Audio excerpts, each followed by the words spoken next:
So hello and welcome back students to AIB Education and Study with Anas sir.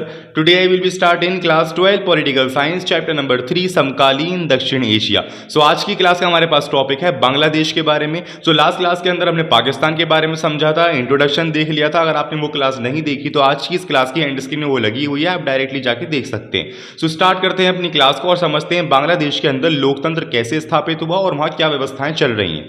तो देखो student, जब भारत आज़ाद हुआ था तो आज़ादी के बाद पाकिस्तान का जो मुद्दा आया था तो वो पाकिस्तान को विभाजित किया गया, यानी कि भारत को विभाजन करके पाकिस्तान बनाया गया और पाकिस्तान को दो हिस्सों में रखा गया, पहला पश्चिम पाकिस्तान, दूसरा पूर्वी पाकिस्तान.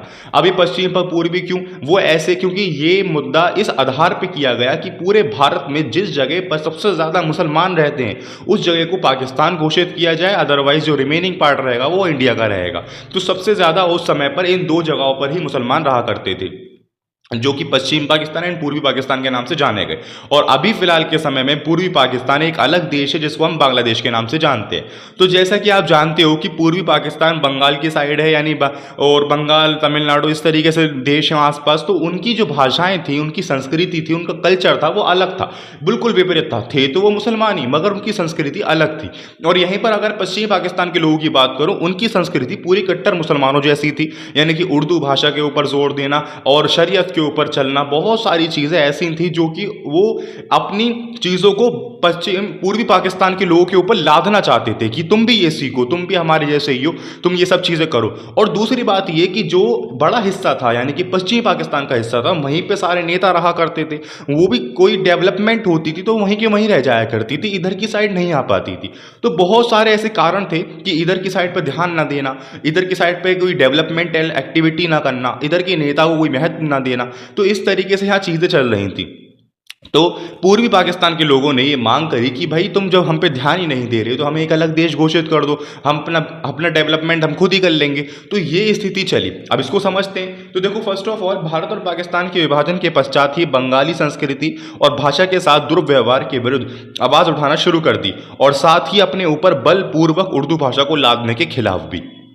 बांग्लादेश पहले पाकिस्तान का ही हिस्सा था, परंतु 1971 में भारत और पाकिस्तान के युद्ध के चलते ये पाकिस्तान से टूटा और लोकतंत्र राष्ट्र का गठन हुआ. इस क्षेत्र के लोगों ने, यानी कि बांग्लादेश के लोगों ने क्या किया था? न्यायिक प्रतिनिधित्व और राजनीतिक सत्ता और सामुचित भागीदारी की मांग की थी. इन्होंने मांग की थी कि भाई जो आप एक्टिविटीज कर रहे हो अपने देश के लिए, उसमें हमें भी पार्टिसिपेट करने दो, हमें भी उसके अंदर इन्वॉल्वमेंट लेने दो, यानी कि हम भी तो इस देश के पार्ट के हिस्से हैं भैया, हमें क्यों नहीं देने देते आप? यानी कि हमारे नेता को आप महत्व नहीं देते, हमारे एरिया को आप डेवलपमेंटल एक्टिविटी से परफॉर्म नहीं करते, बहुत सारी चीजें थी. तो इनका ये कहना था कि भाई हमें हर एक चीज में पार्टिसिपेट करने दो, इन्वॉल्वमेंट दो हमें अपने हर एक एक्टिविटी में. ऐसे पश्चिमी पाकिस्तान के विरुद्ध जन संघर्ष का नेतृत्व शेख मुजीबुर रहमान ने किया. उन्होंने पूर्वी क्षेत्र की स्वतंत्रता की आवाज उठाई.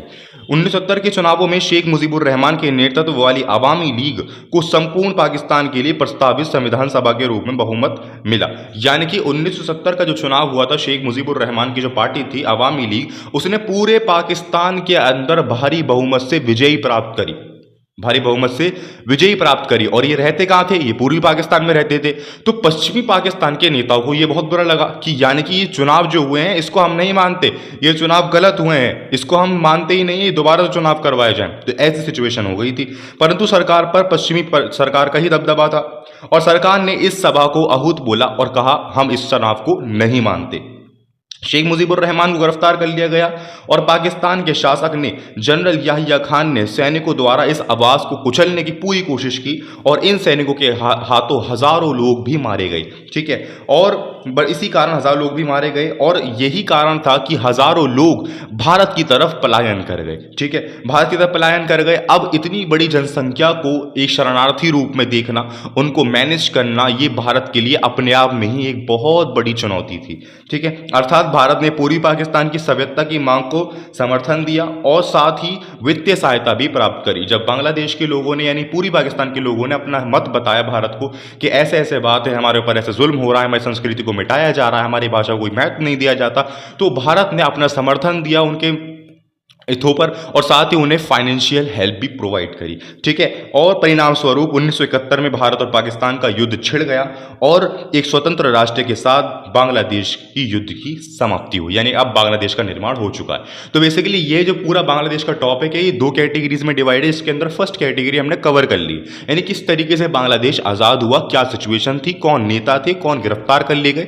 वो हमें सब समझ में आ गया। अब देखो नेक्स्ट पे बढ़ते हैं हम, बांग्लादेश में लोकतंत्र कैसे स्थापित हुआ। कहने से सब कुछ तो नहीं हो जाता। इन्होंने बोला कि हम अपने आप को एक लोकतंत्र देश के रूप में काम करना चाहेंगे, यानी जैसा भारत है वैसे अपने आप को बनाना चाहेंगे, समझे। मगर इन्होंने अभी सिर्फ कहा था, करा कुछ नहीं था।